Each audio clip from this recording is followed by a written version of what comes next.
today I invited someone I know.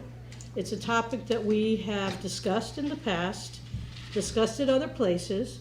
It's in the political arena at the moment, the trans rights. We don't usually know anyone that's trans. We don't know all the ins and the outs. So we've had questions about things, so I asked somebody that would know some answers. She is a social therapist and has trans clients and is, are you still in Pride? Yes. A member of Pride, so she knows way more than any of us about the topic. So I asked her to come and speak today, and her name is Amanda Redwine, and I'm sure she has some business cards with her to share later. If you need a good therapist, you got one. And we were going to have a trans person join us by phone, but something came up for his lunchtime at work, so we can't do it this week, but we will in the future, hopefully get it all arranged. But any questions, she will certainly be able to try, or at least make something up. That's the end of me. Here's Amanda. Hi, thank you. My name is Amanda Redwine. I'm the owner of Congruence Counseling here in Palm Coast. I've been here since 2023. I am a member of the queer community. I married my wife in 2009 in Connecticut. It was one of 6 states where you could get married, and it was important to me that it be in a book. And so far, our gay marriage has not ruined anything that I've noticed. We're really kind of boring. I do have about 10 minutes of prepared stuff, and then I'll open it for questions. So if you could keep them till the end, I promise I will get to them. Also, a disclaimer, since we're going to put this on the interwebs, that I'm going to use some anatomically correct terms. So if you are sensitive to that, or if you are in the presence of a minor, I advise that you use discretion. Okay? Okay. So, welcome to Trans Talk. So for those of you who advocate that there are only 2 genders, I'd like to introduce you to the 5 million Americans who have some form of intersex condition. They represent about 2% of human beings worldwide. The most common of these is called congenital adrenal hyperplasia, which results in a chromosomal female who has ambiguous external genitals, like an enlarged clitoris that resembles a small penis and can also include fused labia. These people have internal female reproductive organs, like ovaries and uteruses, as well as vaginas. If it's not corrected surgically, at puberty, the blood from menstruation collects in the abdomen and can lead to serious medical issues. These are often primarily identified at birth and corrected surgically on infants. It's going to be important later. Other intersex conditions include androgen insensitivity syndrome, which is where a person is chromosomally male, yet the genitals appear female. But the person is missing female reproductive organs and instead has internal testes. There are 2 additional conditions that are wicked hard to say, so I'm going to butcher them. 5-alpha reductase deficiency and mixed gonadal dysgenesis, which often result in ambiguous genitals and a mix of male and female internal structures. The last and most rare, if you've ever watched porn, you will have heard of this, is ovotesticular disorder, also called true hermaphroditism, which presents in a person who has both ovarian and testicular tissue, with a phallus that's smaller than a normal penis and a partially formed vaginal opening. Now, all of these anatomical and chromosomal differences don't account for the differences in brain development that we see between genders. So when we study gender identity, we find that male brains are about 10% larger than female brains. But women have a larger connection between the 2 hemispheres. Female brains use both hemispheres more than men. Men normally rely more on the left hemisphere. Male brains have more connections within the hemispheres, but as I told you before, the female brains connect more between them. Testosterone and estrogen levels in pregnancy affect the physical development of the brain. Testosterone is linked to aggression and spatial skills. Think balls moving in space. And estrogen might enhance verbal memory and social cognition. Male brains have larger amygdalas. It's the human first alert system. But females have more connections from their amygdalas to their prefrontal cortex, which is where emotional regulation and empathy reside. The key takeaway here is that science is messy, and there's very rarely perfect absolutes. So unless you examine a human being on a chromosomal, body MRI, and brain MRI level, you can't make any assumptions about their male or female biological identity, and it's far more complex than penis or vagina. Now let's talk about gender identity. Typically, we socially identify as primarily male or female. Some people prefer to identify with neither or both simultaneously. Social constructs for men and women are different. Ladies, do you remember when you had to start wearing a shirt to play outside in the summer when the boys that you played with didn't? Women, by and large, carry the majority of the household mental labor, roughly 70% when we study it. By the way, men believe that they carry 50%, which is why my couples practice is booming. My point is that social constructs have evolved and they will continue to evolve. So the role of male and female varies immensely from culture to culture. There are cultures where women are revered and assumed to be natural leaders. This is not one of them. There are a number of people around the world who follow a matrilineal system. So it's where family names are passed down through the women, and property and wealth are transferred to daughters from generation to generation. In fact, in the North American Iroquois, it was the clan mothers who had significant political power, and they chose the male chiefs and advised them strongly. The women controlled the property, the agriculture, and had a major voice in the decision making. So, biology isn't clear. Social constructs keep evolving. So, there isn't an absolute binary when it comes to gender, but instead a wide spectrum that's about much more than what someone is carrying in their underwear. Now let's get more specific about the statistics around gender-affirming medical care in the present day. Generally speaking, there's a whole array of surgical and medical interventions available. The most commonly used is hormone therapy, which is nearly always partially or fully reversible.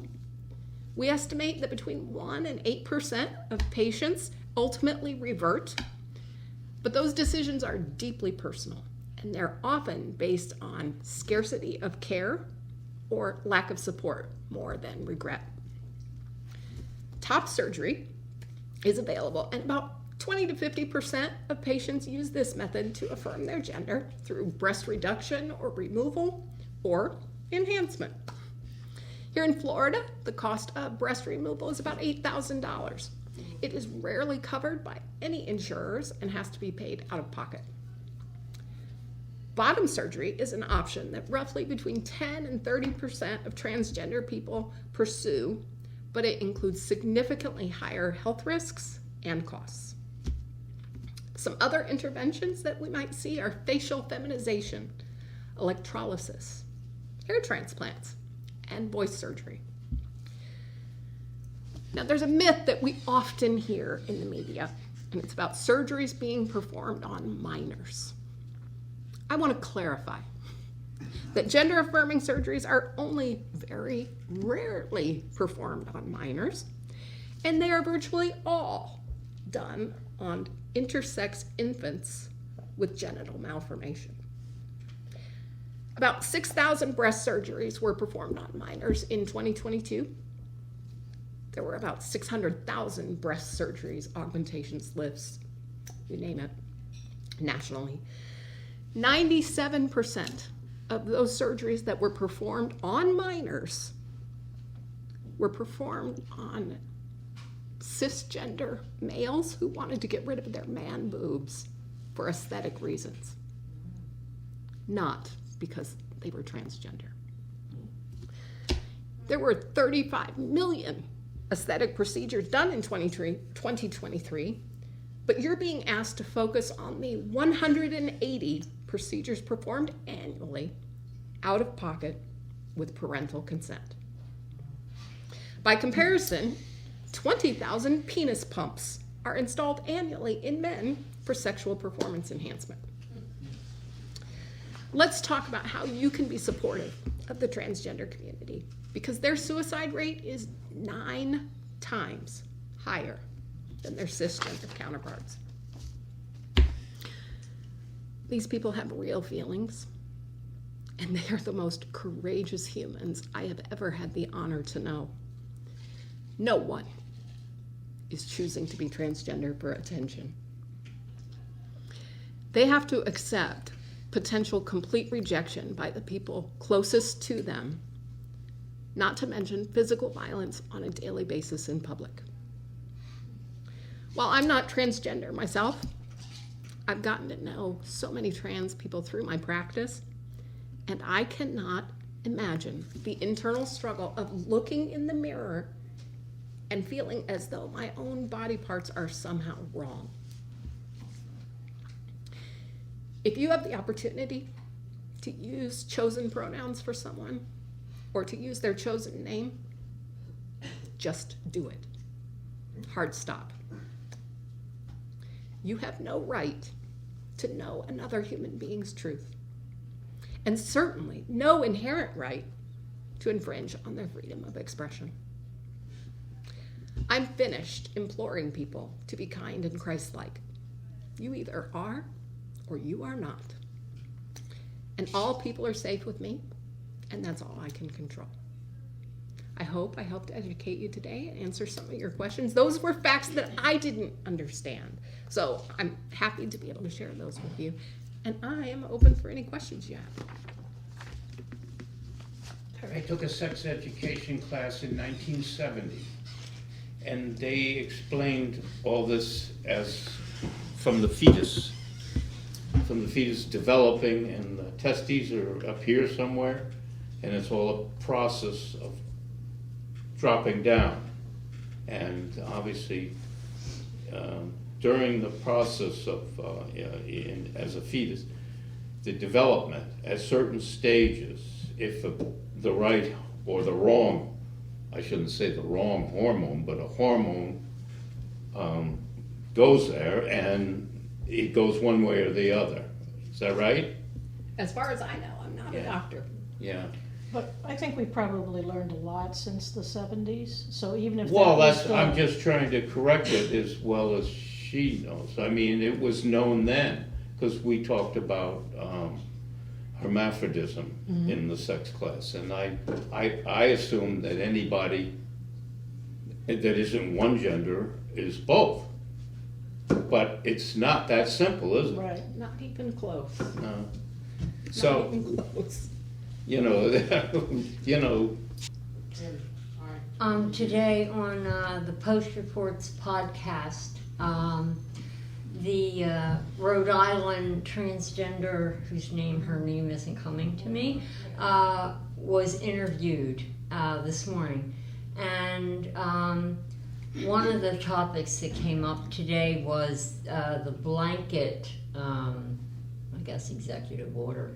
God knows so much of the crap coming out of Washington, but it's one of those things that have come out of Washington in the last couple of days, forbidding all transgender people from participating in sports. Yeah. Okay, and her comments were, the 223 people in Congress who do not have the proper background, either medically, psychologically, or any other way of understanding the issue, that the people who should be making this decision, she didn't even go to the doctor, since we know the Congress has absolutely no consideration for the medical establishment whatsoever.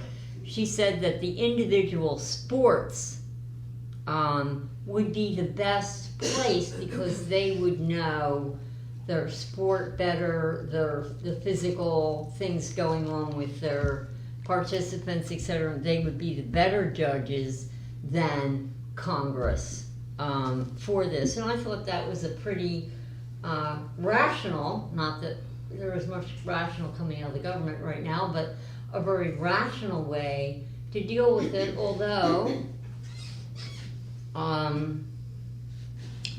I do wonder, the people who are high up in these regulation boards are probably, if not my age, a bit younger, say in their 50s or so. And if my upbringing was any indication, they probably didn't have a whole lot of intersection with the transgender population. I didn't know transgender existed until I was in my 30s. I mean, I didn't even know it existed. So one wonders how much intersection there is, and would they be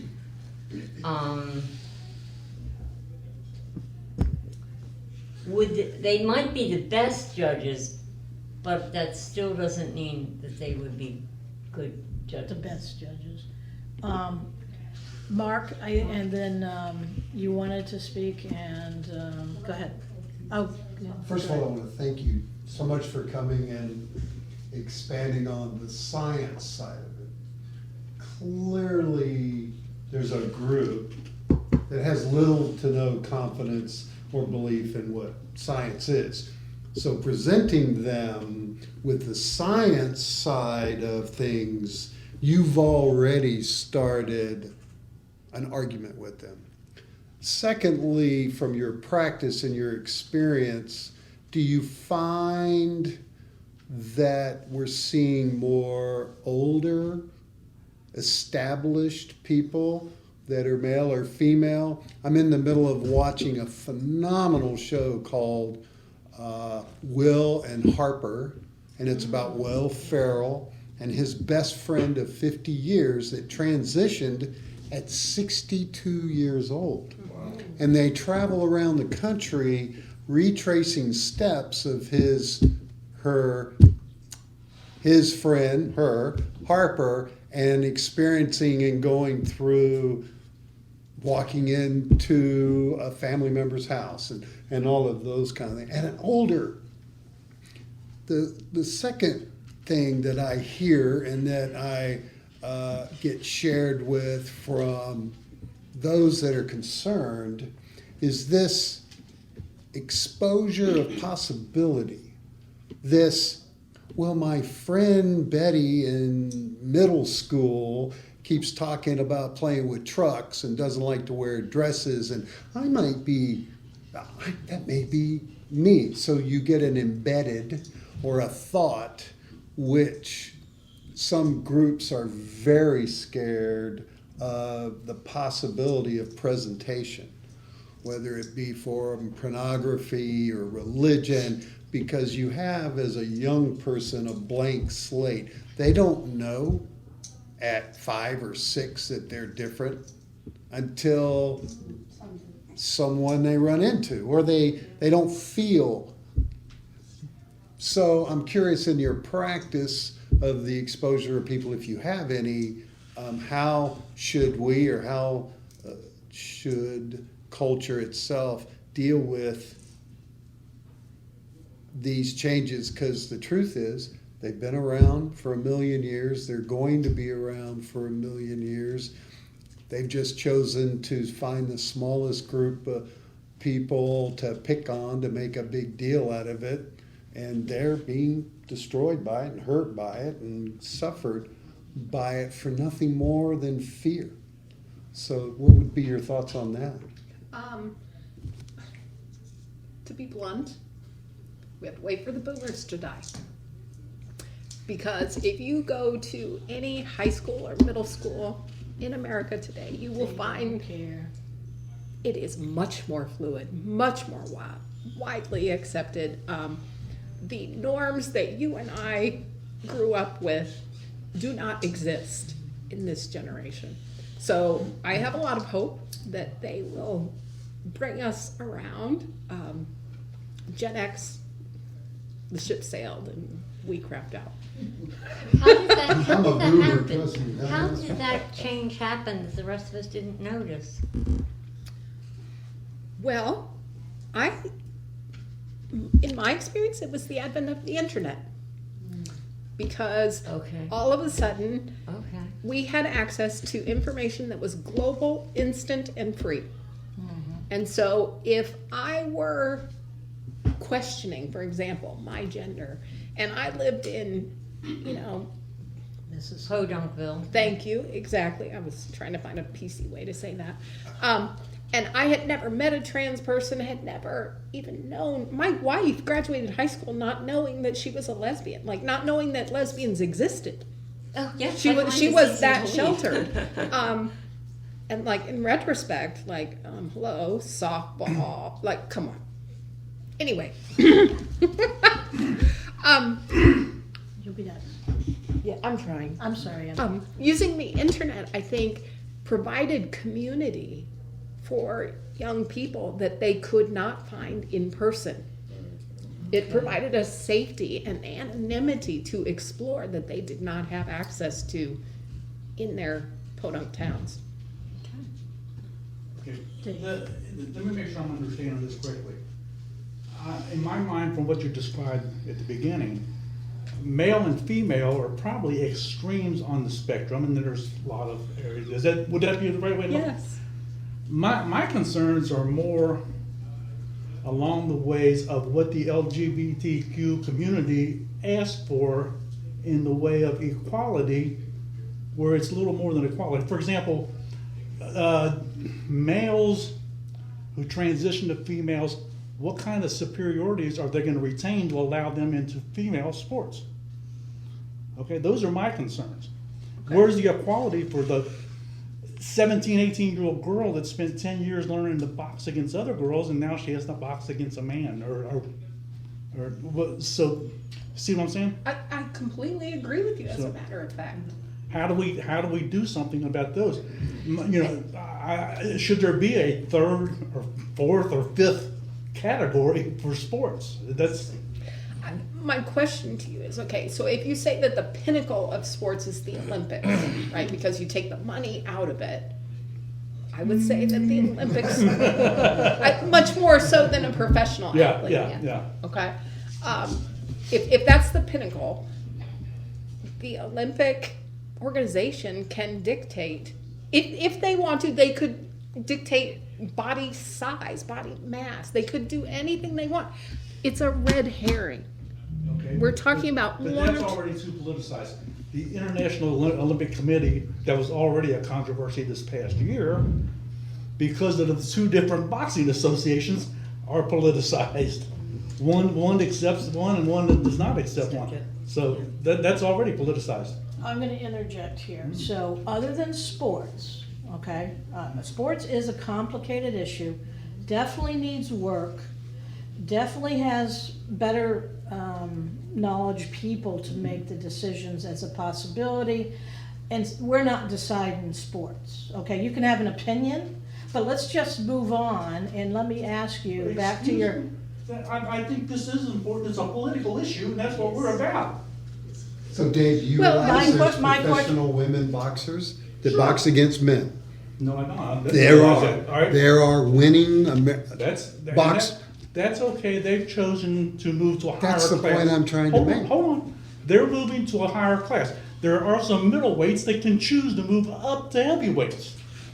Okay, this is not the same thing. So, Okay. anyway. In the interest of time, okay, I just am trying to separate the sports aspect. Okay. To the question to you is there any other issue where LGBTQ asks for more than, what was your word terms, I forget. To me, my point, I guess, is what bathroom someone uses, what people are doing in their own bedroom. I think that comes in Do the not same impact- category. Do not impact me. That comes into the same category of a similar category to sports, okay? Can biological males be allowed to use women's restroom facilities? Or should there be another third category for restroom facilities? My question to you would be, what difference does it make? Well, it makes a difference to my daughter, my granddaughter. It makes a difference Does it to really them. make a difference to her or you?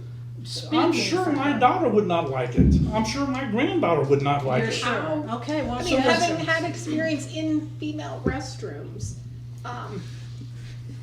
we don't go checking. We don't go Okay, I have with no- dogs. okay, hold on. We're making these individuals. Can you say all the women in America won't care? Can you say that? I'm saying those girls, those women, they have equal rights too. I am saying that it's appropriate that they don't care, in my opinion. But we're gonna move on. Is anyone, Okay. I'm sorry to cut it short. Go ahead. No. We already moved along. The- We've already been ordered to move along. Let's move And along. I'm sorry, I did forget I about have it. a couple of things that I'd like to bring up.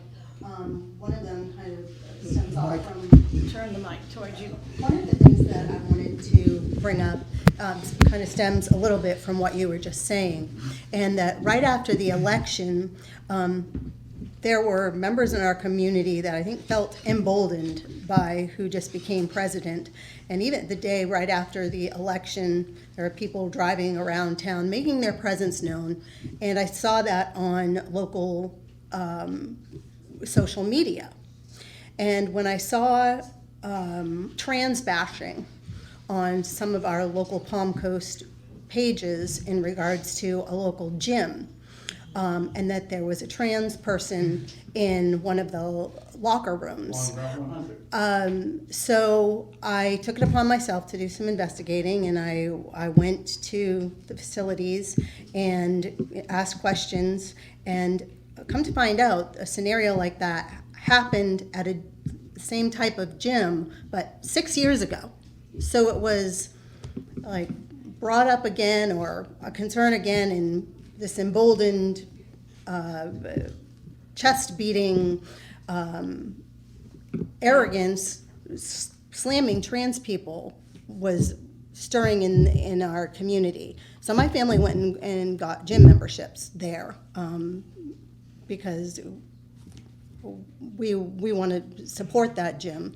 And I think it's important for all of us to rise up in any situation like the one you're in with the person that you know, and with you went to a town or city council meeting, and the board in Palm Coast was talking about not having proper pronouns used in schools. Nobody stood up. You said nobody stood up, and that would have been a perfect opportunity for you to stand up. And I think that all of us need to not be part of that boomer crowd, and to be part of the crowd like this, what we're doing today, and showing acceptance and learning and gaining knowledge and talking about all of it. And along with that, my second part is I'm starting a free little library of banned books. It will be up Friday in front of my home. And along in that little library, I have some books for teens and children. All Boys Aren't Blue, I Am Jazz, and Tango Makes Three. I love that book. I was hoping. So I, unfortunately, because of our community and the chest beating that I see since the election, I am worried about vandalism. And so I've taken steps on my own property for lights to come on, and for, we have a Ring doorbell, and I have backup books because I'm concerned about vandalism. But my question to you is, I feel like I have some interesting choices for children and youth, but all of us need some more education, and that's why you're here. So I'm hoping you might be able to tell me, I hate to put you on the spot, but a book or two that I can jot down to get for the band library, hopefully by Friday, so that when adults come, they might learn a little something. You absolutely can consult the interweb and find a wealth of resources. I can't think of any titles other than, and Tango makes 3, and I want to tell you a personal experience with that. Okay. My son was 6, went to kindergarten. I was married to a woman, and they were studying penguins. And he came home and said, "Mom, we have this book about penguins. I want to take it to school." And we were living in Dover, Pennsylvania. Now, Dover, Pennsylvania went to the Supreme Court to fight to teach creationism. So you have an idea of the political climate. And I called the principal and said, "Listen, I don't want to tell my kid that he can't talk about penguins at school, but also I'm not sure that kindergarten is an appropriate venue to discuss this. So how can we find a way?" And God love him, he talked to the teacher. The teacher pulled my kid out and he did a book report in the hallway. Problem solved. Right? There are 1,000 different ways to appropriately let people live. And that decision was, or the teaching in Dover School of Creationism, the courts overthrew that. The Freedom for Religion Foundation took the school system to court. It got thrown out. Matter of fact, the judge even said creationism was not based on any scientific evidence for it. So that got thrown out eventually. Eventually. Yeah. The librarian in the group.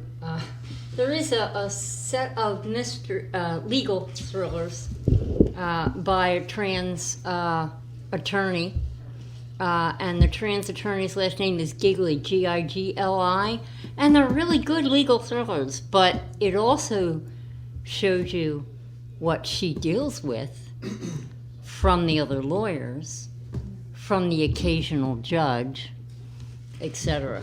That I thought was interesting, and I enjoyed them. They're very well written. I have a concern, and I was an educator, and the changes that I see in schools through my career make me concerned about this. If I can give you a little history. I started in the 70s, and teaching in the 70s. In the 70s, it was perfectly politically correct to make fun of gay people. On TV, on the shows, if you did anything flaming, the audience would laugh. It was PC, it was fine. And I remember, and so I taught English. And it was very, very common in the 80s to use the term gay as a negative term. Now, my students would say to me, "Oh, that's so gay." Yes. Now, you probably remember that, and I objected to it in class and tried to make a lesson out of it and say, "Oh," and they would say, "Mr. Kramer, that's not what we mean." And I know that they were telling me the truth. That's not what they meant. They were just saying, "That's not cool," would be the exact same thing, okay? But I said to them, "How would you feel if I said, 'Oh, that's so Italian'?" I'll say that. Or I'd say, "Oh, that's so Irish." You know, somebody might take offense to that. And I have to tell you that statistically we know that there are gay people in our school. And when you say something like that, it probably hurts their feelings. So I'm going to ask you not to say that in class. And I'm going to say, and then I told them my story. I said, my history on this issue is this. I used to rush home from a community college when I was in school to get, I took my classes at night to get home in time to see Johnny Carson. I used to love the Johnny Carson monologue. And I rushed home one night, and Johnny Carson is sitting across from this teeny tiny guy wearing a fedora hat, talking like this. And I'm looking at this guy saying, "Who the hell is this?" And he's talking to this guy who's speaking this way. And then Johnny Carson says, "And so Truman." And now I'm an English major.